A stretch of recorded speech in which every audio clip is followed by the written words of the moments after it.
After a number of high-profile violent incidents on mass transit last year, officials in New York City, they were forced to sort of revisit their policing, their staffing, and the safety of the folks that ride the subways every day. So the changes to staffing up of police officers at subway stations so far this year seems to be working. Our Drake Clark is live in Times Square with more on what the city has done to make the subways more secure for residents and everybody who travels to the Big Apple. Dre, I remember when I lived there during the pandemic, I did not feel safe. I stopped traveling completely on the subways, and I think there are a lot of other people who did too. But is it better now?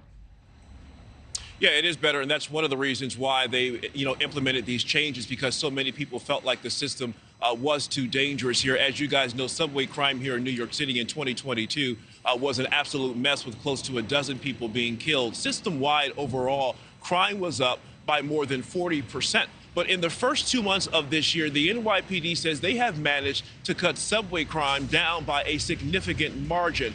Between January and February of this year, the NYPD says robberies are down 20%, larcenies 23%, and felony assaults are down 18%. The NYPD says major crimes overall fell by 9% in February compared to the same time period a year ago. Arrests are also up this year, and this is a look at some of the weapons officers have recovered, including guns and knives you see there. Close to 4 million people ride the city subway system every day, so it is a major artery in the public transportation system here.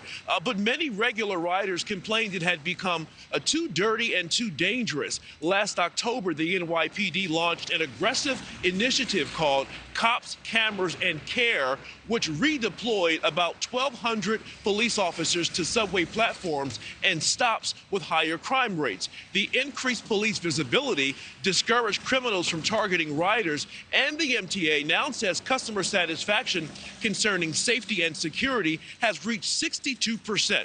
But even with these improvements, there are no plans to change anything. The MTA says the last 4 months have been nothing less than astounding. Those 4 months have been the safest 4 months in the New York City subway system on record. But Charleston D'Souza with Passengers United, which is an advocacy group for commuters, isn't really convinced the NYPD numbers reflect real improvement. These statistics are from last year's crime data, so I feel like that doesn't really tell the true story. What we need to know is how many crimes are happening each day, where are they happening, what lines are they happening, and what stations are they happening at. Now, on average, there are still about 5 major crimes that happen underground every day. Ideally, the NYPD and MTA would like to get that number down. But keep in mind, that's among almost 4 million riders. So when you look at the number, it's really not that large. One other note, now when you ride the trains, the conductor will make an announcement to passengers as they pull into the station that police are on the platform should they have any questions or security concerns. Adrienne. Thank you for watching. Go to newsnationnow.com to find NewsNation on your television provider. And don't forget to click the red subscribe button below to get more of NewsNation's fact-driven, unbiased coverage.